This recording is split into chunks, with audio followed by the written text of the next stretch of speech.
Can an ICAARS authentication add value to my asset? Absolutely.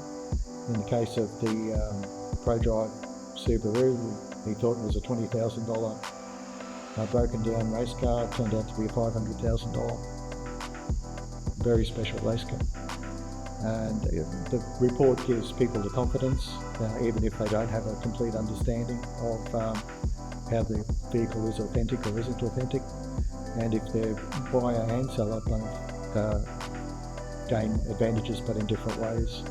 So the seller can then have the confidence to put the car to market knowing that it's all correct and there's not going to be any pushback from any buyer that might say the car's not correct. And then the seller also gets the advantage of buying a car that they know is the real deal, and they can be more comfortable with paying the right price for the right car.